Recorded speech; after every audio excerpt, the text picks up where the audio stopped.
Hi, my name's Sorrel. For years, my own family told the world I didn't exist. They stole my name from our foundation, erased me from my father's will, and called it, for my own good. My sister said I was ungrateful, my brother called me dead weight, and my mother, she just watched. But the day I stepped into that courtroom and the surprise witness walked in, everything they built on lies started to crumble. The envelope sat quietly in the mailbox, heavier than it looked. Cream-colored, thick paper, with the family crest embossed in gold. I knew before I even opened it, it was from them. I took it inside, peeled back the seal with deliberate fingers, and unfolded the invitation. Ame's Family Legacy Fund Annual Celebration, honoring our roots and visionaries. I kept reading, scanning for my name. Sarah Ames, guest. Guest. Not Sorrel, not co-founder, not even Miss Ames, just guest. I stared at it, long enough that the coffee in my mug went cold. No personal note, no inked signature. Not even a phone call to follow it. I checked my phone anyway, nothing from Rutherford or Helen. Not a word. I placed the invitation on the table like it might burn me if I held it any longer. Years ago, it had been my idea. The fund, the annual event, even the name, Ames. A cleaner version of ours, a brand that sounded old money.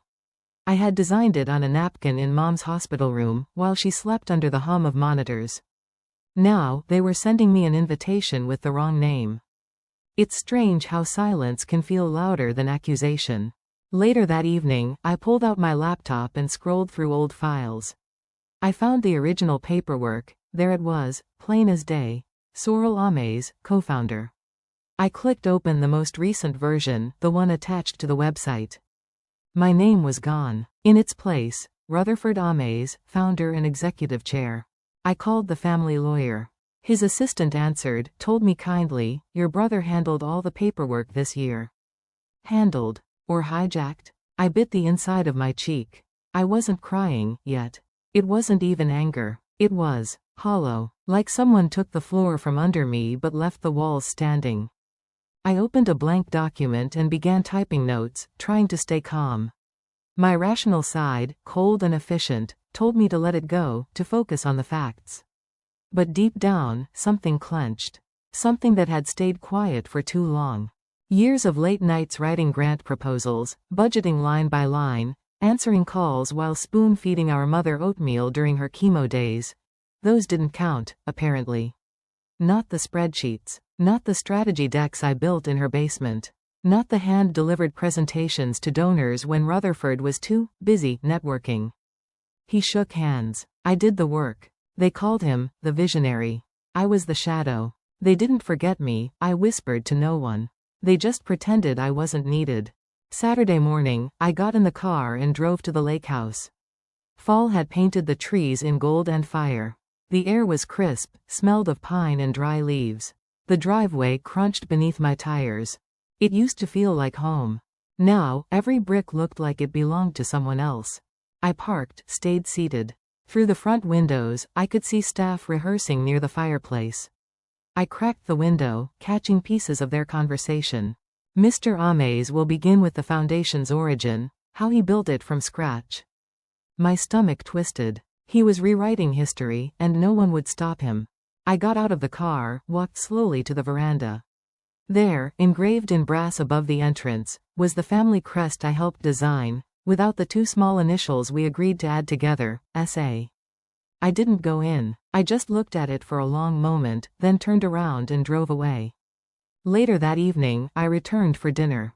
Not because I wanted to, but because I needed to see how far the rot had spread. The dining room glowed with candlelight, glassware shimmering. Name cards sat at each plate like tiny judges. Chairman Rutherford Ames. Honoree, Mrs. Ellen Ames. Sarah Ames, guest. It wasn't an accident anymore. It was a message. I sat, smiled. Guess I've been demoted to a guest in my own legacy, I said lightly, lifting the card between two fingers. Helen leaned over, lips barely moving. Don't make a scene, Sorrel. Of course not. Can't ruin the illusion. I swallowed it whole and passed the bread like nothing happened.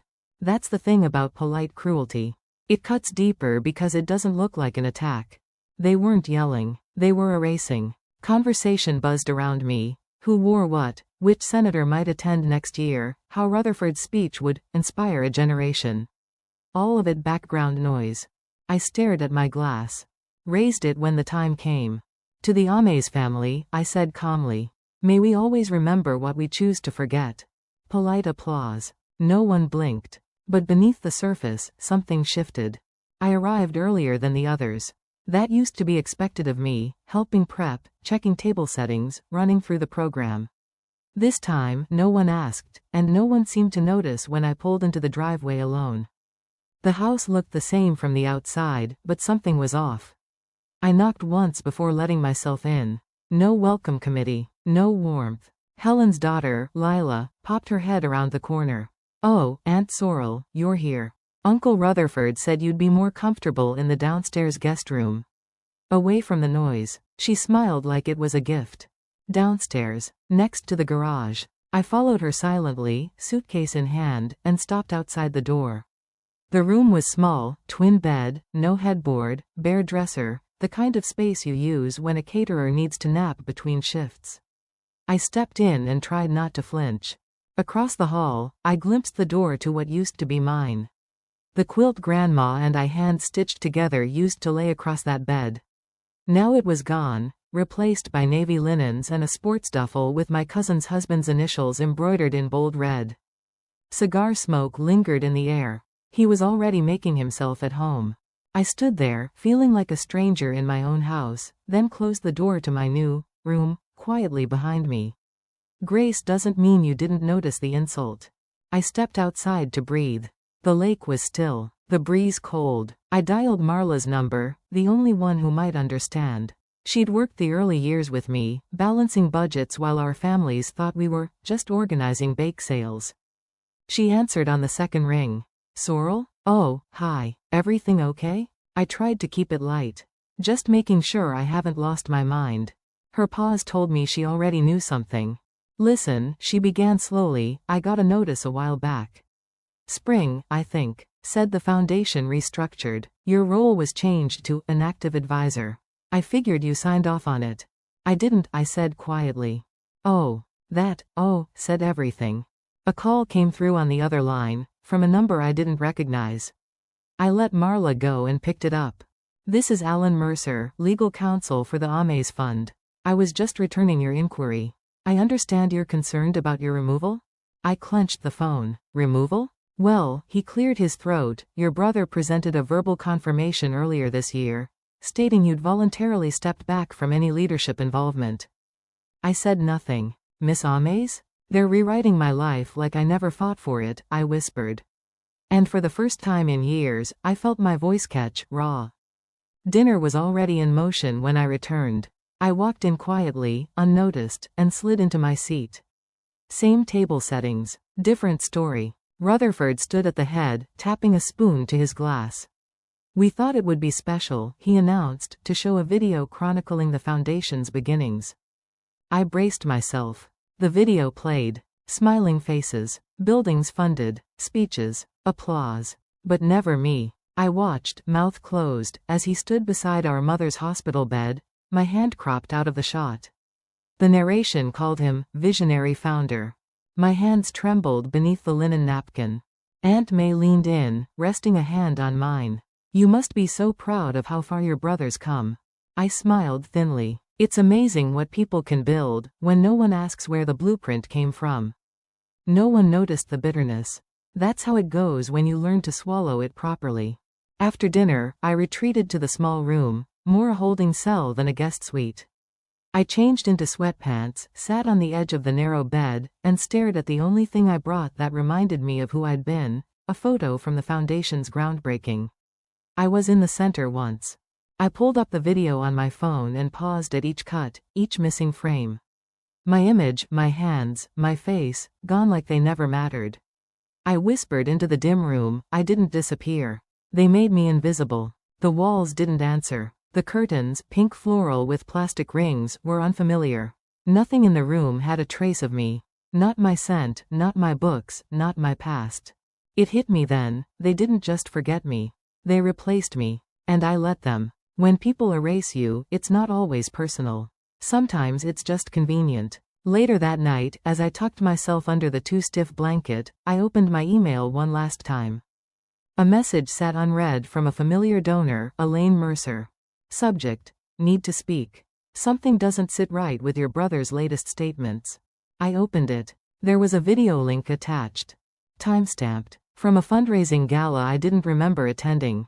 I clicked play and saw a version of myself I didn't recognize. I waited until everyone had gone to bed. The silence in that guest room made it easier to hear my own breath, which felt shallow and uneven. I opened the email again, clicked the link, and let the video load.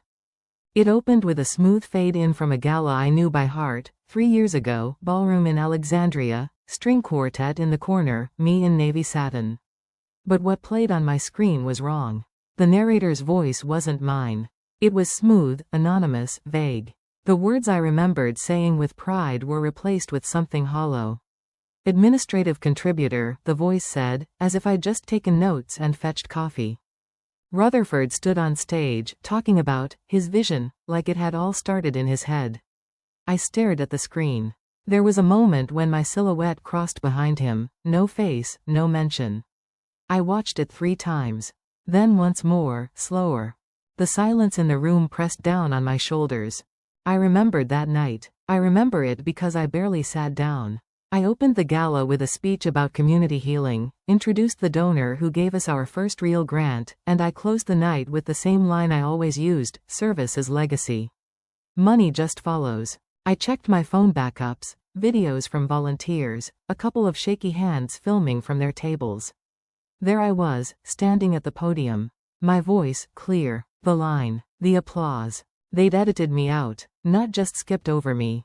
Scrubbed me. Repurposed the footage like I'd never been there. Like I was a ghost they needed to delete.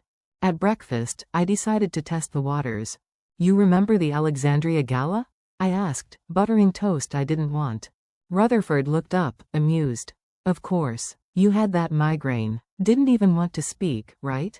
The others nodded, like it was common memory. You sat with Aunt Ida most of the night, Helen added, chewing like it meant nothing. We had to scramble to get someone to cover your speech. I blinked. That's not what happened. My sister-in-law smiled. Stress can do that to memory. Especially when it's all hands on deck. I stared at them, trying to count how many lies they'd agreed on, and how long they'd rehearsed. No one flinched. Later that afternoon, I found Tilda near the kitchen, headphones in, scrolling on her phone. She looked up as I passed. Aunt Sorrel, she whispered, motioning me over. She slid something into my hand, a flash drive. I copied some backups. From the old server. I don't know how long they'll stay buried. I stared at her. Why are you giving me this? She shrugged, but her voice was steady. Because I saw the emails. And I know what you built. They're about to move everything under Uncle R's name. Legal ownership. You need to see the files. Don't let them rewrite it. She walked off like she hadn't just changed everything. Back in the guest room, I opened the flash drive. There were video files. Dozens. Original shots with full intros. Emails from donors, thanking me by name. PDFs of design plans I'd worked on late into the night. I sat at the desk, opened a blank document, and started typing. I wasn't emotional. I wasn't angry. I was focused. Names. Dates. Events. Copies of emails. Quotes. I mapped out what had been erased. If truth was water, I've been thirsting too long, I murmured to myself. But I've got receipts now. I scheduled a call with Lila, a lawyer I'd mentored years ago. She owed me more than one favor. They thought silence was consent. They forgot I take notes for a living. Just as I was about to shut the laptop, a text popped up. Unknown number. Ms. Sorrel, I'm doing a piece on the Foundation's founders. Your name came up. And then disappeared. Mind talking? I took a breath, hit reply, and typed. Tell me what you've heard first. The conference room was colder than I remembered. Floor-to-ceiling windows faced the lake, but the water looked dull, like someone had pulled the color from it. Coulson greeted me with the same clipped tone he used in investor calls, then gestured to the long table like I was a visitor in my own house. I glanced at the screen, project roster up, and as expected, my name was nowhere to be found. I placed the packet of documents I'd spent 3 nights preparing onto the table. He gave them one look, nodded politely, and slid them aside like a menu he didn't order from. A staffer, someone new, someone I didn't recognize, handed me a plastic badge. Visitor, it read. I smiled, thinly, noted it, said nothing. I sat near the end, unfolded the old blueprint I brought, the one I drafted back when the foundation was still ink on paper napkins. It had been altered. My initials were gone, replaced by clean, corporate font. I rolled it back up. Coulson stood, cleared his throat. Thanks to the tireless efforts of our team, led by Vela Rischer, polite applause followed, tight and practiced. I didn't look at Vela. I looked at my notes instead. My heart thudded against my ribs, but my face didn't flinch. I remembered a quote Maya Angelou once said, "When people show you who they are, believe them." I raised my hand slightly, cleared my throat. I believe there's been a miscommunication. The room paused, like someone had cut the sound. A few people exchanged looks. Vela smiled, wide and fake. After the meeting, they asked to speak. I followed them into Coulson's office. The door clicked shut behind me. "You're upset," Vela started, setting a thick brochure on the desk. "Our project, their version. My name wasn't on it. Let's clear the air." Coulson leaned forward. "There was an assumption. You hadn't signed off on the latest plans. We thought you'd stepped back." "I didn't step back," I said, calm. "I stepped up. Every time you took a step into the spotlight, I was behind you, holding the damn lights." He sighed. "We just didn't want to overcomplicate the presentation. It's cleaner this way." What he meant was, easier to erase me when no one remembers I was ever there. They weren't confused. They were deliberate. The shift in their tone wasn't careless, it was calculated. I was becoming inconvenient. Back at the elevator, I didn't say goodbye. I pressed the button and stared at the doors. Just before they opened, Jory Anselm, one of the junior architects I once mentored, brushed past. "They pulled your name off the lobby plaque," she whispered. Said it was a branding update. My gaze followed her finger to the wall below the glass railing. Where my name once sat, it now read, Lead Architect, Vela Rischer. I didn't speak. I didn't blink. I just knew, in that instant, what had to be done. This ends in silence, or it ends in truth.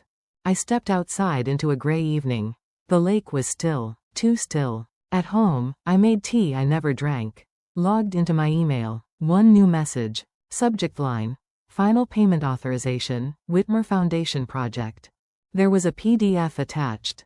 I opened it. At the bottom of the page, above, authorized signatory, was my name, typed, centered, and blank. They hadn't even forged it. They were just waiting for me to disappear. Late that evening I sat at my home office desk, the rain tapping the window like soft warnings. The only light came from the monitor and one small lamp, its glow weak against the dark. Spreadsheets, budget analyses, project outlines, everything I had built sat open in silent rows. I remembered that night I uncovered the six-figure gap in the ledger, balanced it quietly while the board went to dinner and the cameras flashed for show. Now I sat staring at a flash drive from my niece Jory, folders labeled, Whitmer_found, and archive_backup_2018. I clicked a PDF titled Board Minutes_April 2019 unsigned, and found my name removed. Initials changed. My heart clenched. What was the point of dedication if it vanished at a keystroke? At 2 a.m. I spoke with my lawyer Nico on speakerphone, the rain still drumming on the roof. He quoted a junior accountant, Celia, "I was ordered to change the ledger, I'm sorry." My pulse thudded. That quiet voice of ours, once hidden, now had weight. I asked, "What happens next?" He said, "You decide." I said softly, "I don't want vengeance. I want them to admit what they did." The calm of the night filled me with something fierce, a resolve I hadn't felt in years. Driving to my mother's house wasn't part of the plan, but I found myself there anyway. The driveway glistened, rain-soaked. She invited me in, flipped through photo albums where I once stood center stage. I placed the flash drive on the coffee table and said, "The truth's here, Mom." Her eyes flickered away, regret in the stillness. She whispered, "I thought I was protecting you." That hit differently. It wasn't just betrayal by others, it was betrayal by silence from home. I stayed long enough to sit with that weight, then left before Sophie thought to ask why. Back at home, I pulled my daughter Zadie into the living room. I told her in simple words, "They made me invisible, but I'm done being quiet."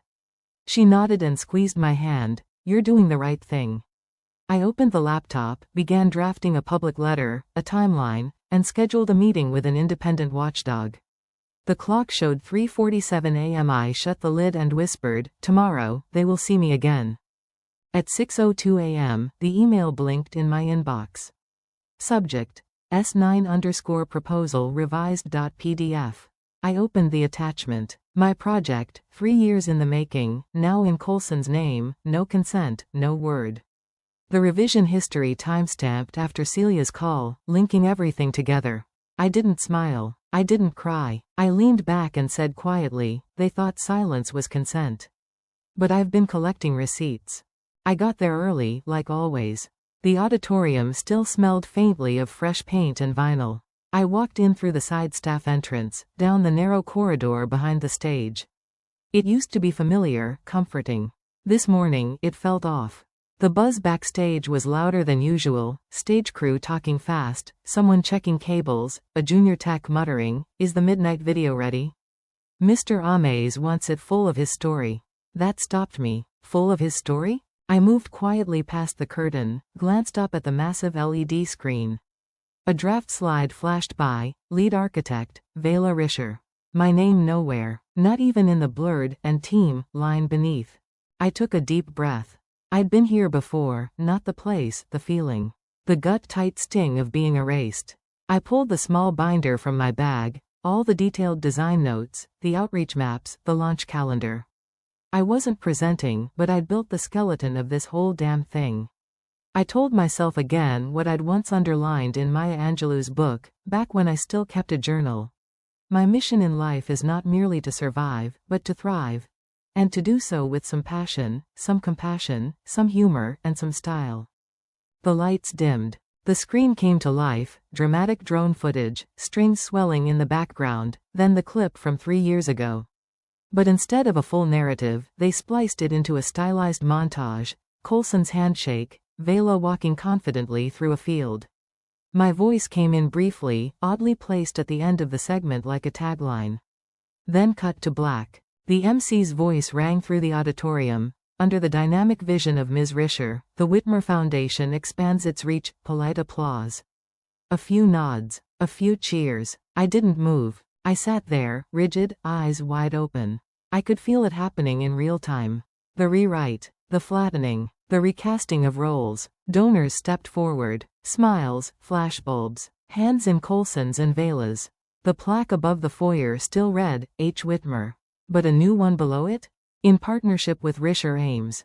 That was the moment it hit. They didn't just steal credit, they rewrote the whole origin story. I muttered to myself, low and even, they've turned the backbone into the footnote. As the room cleared out and the clinking glasses faded, I found her. Vela stood near the catering table, scooping fruit salad like she hadn't just erased a decade of my work. I walked up slow. "Why don't you acknowledge the team that built this?" I asked. She blinked once, tilted her head like I was the one being dramatic. "Build?" she said. "We marketed it." Before I could reply, Coulson stepped in beside her like a bodyguard. "You opted out," he said, smug. "You weren't even at the gala last year." I didn't flinch. I pulled the flash drive from my pocket, set it on the table between the cheese platters and the lukewarm coffee. "Timestamped," I said. "My speech draft. My notes. All of it." They glanced at each other. Just a flicker, but I saw it. Not fear, not even guilt, just calculation, like I was a smudge they hadn't wiped off yet. I left the drive there. Didn't say another word, just walked away. The soles of my shoes clicked across the tile like a metronome. Even, unbothered, until I was out the door. That night, I got to work. The files were all in place. I sent a message to key donors. Attached one doc, a timeline. Scheduled interviews with the press. I added a quote I'd bookmarked long ago from Roosevelt. "The best thing you can do is the right thing. The next best is the wrong thing. The worst thing you can do is nothing." I wasn't doing nothing. At 2:13 a.m., just as I was refilling my glass of water in the kitchen, my laptop pinged. Email from Whitmer Finance, subject, final payment authorization. Inside were signature blocks, blank. Routing instructions rerouted. Not mine. Coulson's account. The timestamp? 2 months ago. 6 figures. I stared at the screen, blinked once, then typed. Stop the transfer now, or we go public. I stood outside courtroom 4B, gripping the folder so tight my knuckles were white. Inside that folder were documents I had printed at 3:17 a.m., every page a reminder that I was still standing. The hallway was cold, sterile. People passed by in silence, some trying not to look at me, others offering nods like they already knew how the morning would end. My mother sat on the bench by the wall, legs crossed, hands folded. She looked polished. She always did, but I could see the tension in her shoulders. She was holding her breath the same way I was. I adjusted the collar of my blazer, smoothed the edge of the folder, and told myself again, I didn't come here for applause. I came here because no one else would. My phone buzzed in my purse. I didn't check it, didn't need another reminder of who hadn't shown up. The door opened. The bailiff stepped out. All rise. My legs moved before I felt them. I walked in, not like a guest or some forgotten footnote. I walked in like someone who wasn't waiting to be seen anymore. Coulson and Vela were already seated, dressed to impress. Matching smiles. Calculated. Vela wore pearls. Coulson's tie was red. The gallery behind them was full, faces I hadn't seen in years. Donors. Former staff. People who once used my name to raise millions and now pretended they didn't remember how I built it. I sat down slowly, placing the folder in front of me. The courtroom smelled faintly of wood polish and coffee. The judge looked over his glasses. Call your first witness. The clerk stood. Yelena Dross. That name hit like a stone in water. She walked in, hair tied back, suit modest, papers in hand. She didn't look at me. Not once. But she stood tall. After being sworn in, she cleared her throat and said, in April 2019, I was assigned to revise the founding documents of the Whitmer Foundation. The original charter included Ms. Helena Whitmer as a named co-founder and director. I was instructed by Mr. Ames to remove her name entirely. The words didn't echo, but they rang anyway. Coulson's smile didn't falter immediately. But his eyes twitched. Vela shifted in her seat. Yelena opened her binder. Here are the original drafts. Here are the emails instructing the removal. They're timestamped. April 11, 2019. Subject line. Recast of board language. My name was there, highlighted, cut, replaced. The room shifted. People leaned forward. For years, they'd said I disappeared. That I chose to walk away. That I didn't want to lead. But here it was, black and white, filed and buried. I hadn't left, I'd been erased. Coulson's attorney stood. He had the calm voice of a man used to burying the truth under technicalities. Ms. Whitmer, he said, turning toward me. You were offered an advisory position in 2020. Why did you decline? I looked him dead in the eye. I wasn't offered anything. He blinked, smiled. Perhaps you misunderstood. I didn't step back. I was never asked to step forward. The gallery murmured. The judge leaned forward. Yes or no, Ms. Whitmer? Were you offered a role? No. It was sharp, clean, unshakable. The attorney stumbled for a moment. Then tried again. You chose to sue after the foundation's anniversary event. Why wait so long? Because I thought silence was strength, I said. Turns out, silence just lets people rewrite the ending. He tried to object, but the judge waved him off. The clerk walked a sealed folder up to the bench. The judge adjusted his glasses. Document 47, signed April 15, 2019. He slit the seal. A pause stretched across the room. Coulson finally turned to look at me. He looked smaller than before. Like the suit didn't fit him anymore. Vela exhaled through her nose and stared ahead. I reached into my folder and felt the flash drive with my thumb. All the calls, all the buried memos, every last denial they'd counted on me forgetting. The judge flipped the first page. The room held still. My mother didn't move. I didn't blink. The sound of my heels struck the tile like a steady drumbeat. I walked into the courtroom without hesitation, but every inch of my skin knew it was real this time. The whispers in the gallery, the subtle clicks of cameras, the rustle of jackets as people leaned in. This wasn't just another hearing. This was the moment people had waited for, some with hope, others with dread.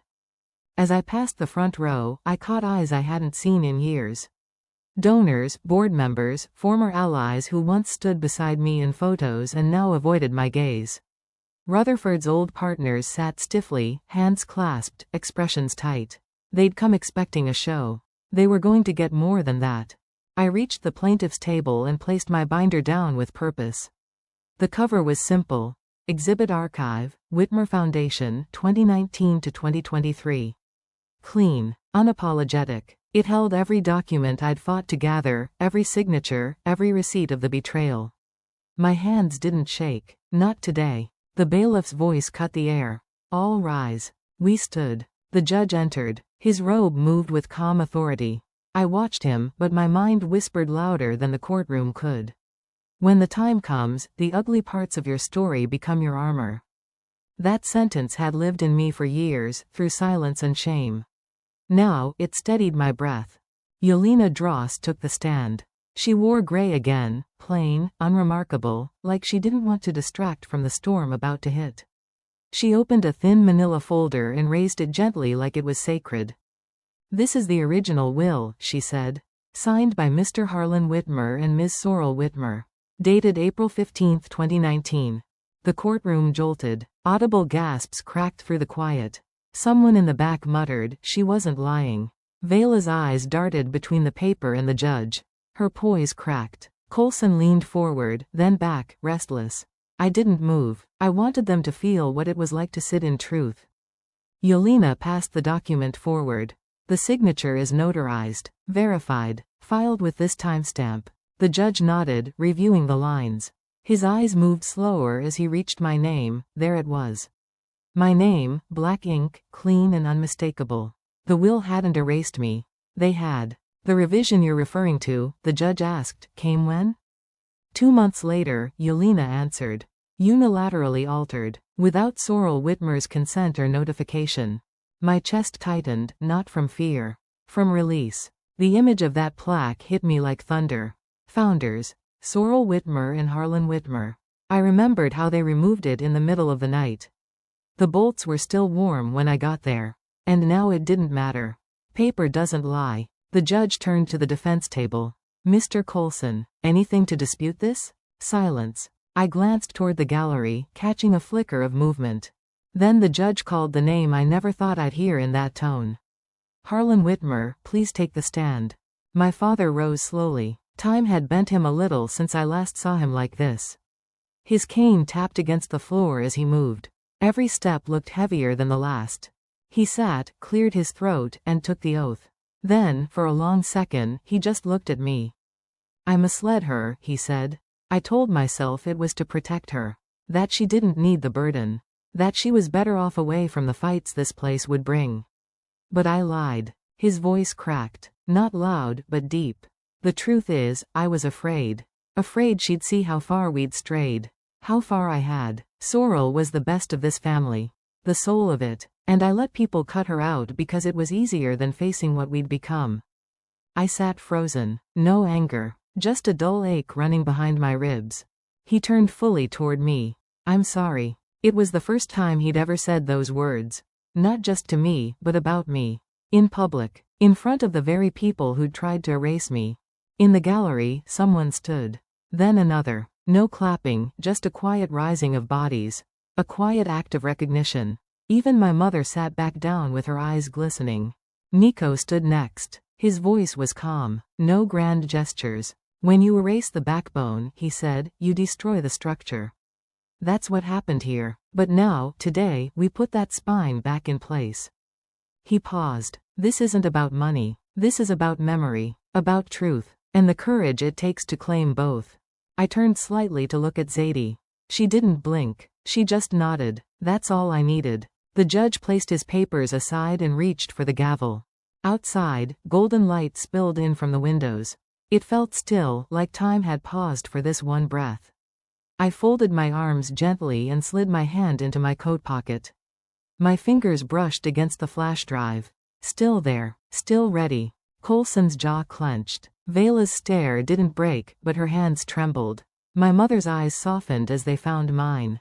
Maybe she saw the woman I had to become because no one stepped up when they should've. The gavel rose. Everything waited. The first thing I heard was wind moving through seagrass, not a city horn, not footsteps echoing down a marble hallway. Just wind. Then gulls, far off, casual, like nothing urgent needed doing. I opened my eyes slowly. I wasn't in Seattle anymore. I wasn't in the courtroom, either. I was home, this new place I chose, not one assigned by marriage or legacy. Just me and Zadie, in a little white house on the edge of Seabrook Island. 2 weeks had passed since the verdict, and for the first time in years, I didn't wake to dread. I wandered barefoot past half-opened boxes. Books still needed shelves. The kitchen hadn't been painted. None of that felt urgent. Peace had its own pace. Then I saw it, an envelope. Slid under the door, postmarked the day before the trial ended. My mother's handwriting. It stopped me cold. I sat at the kitchen table, turned it over twice before opening it. Sorrel, it began, there are things I never told you, not because I didn't want to, but because I was ashamed.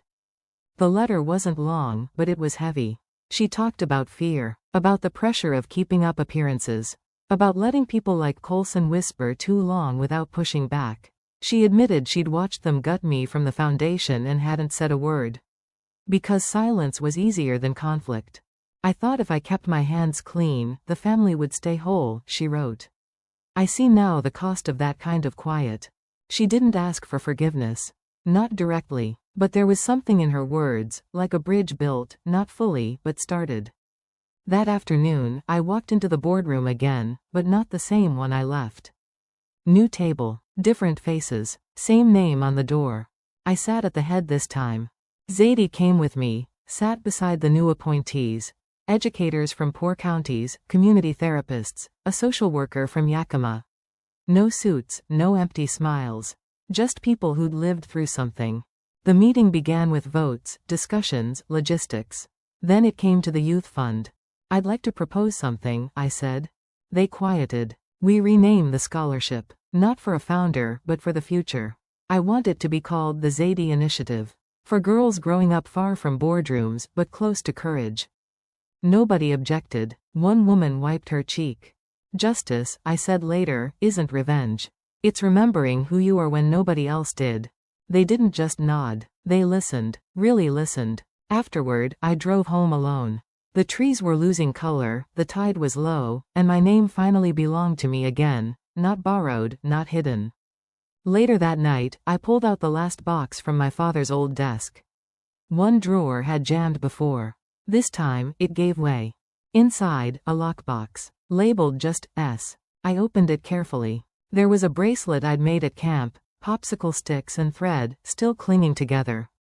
A sketch I'd done at 12, drawn in crayon, of a camp by a lake. A dream I'd forgotten. And then, at the bottom, a property deed. Lakeside. Signed and dated before his final court appearance. Handwritten words on the back. Legacy is not what we leave. It's who we leave standing. I sat with it in my lap for a while. Let the quiet come. Not grief, not anger, just warmth. The kind that doesn't rush. Next morning, Zadie and I were walking a trail behind the house. Her voice came soft. Did Grandpa really love you? I thought a long time. Not always in ways I understood, I told her. But love sometimes it's buried under fear so long, it forgets how to speak. She took my hand. The path curved down toward the marsh. The wind shifted, soft like memory. I said the words under my breath. Not loud, not for anyone else. I forgive you, Dad. And Mom, too. Not because you earned it, but because I need to let it go. We kept walking. The trail opened toward the water. Back home, I was making tea when there was a knock. I opened the door. A young man stood there. Held up a newspaper. My face on the cover, beside a headline that made me blink. They're writing your story, he said. You ready to tell it yourself? I looked at the page.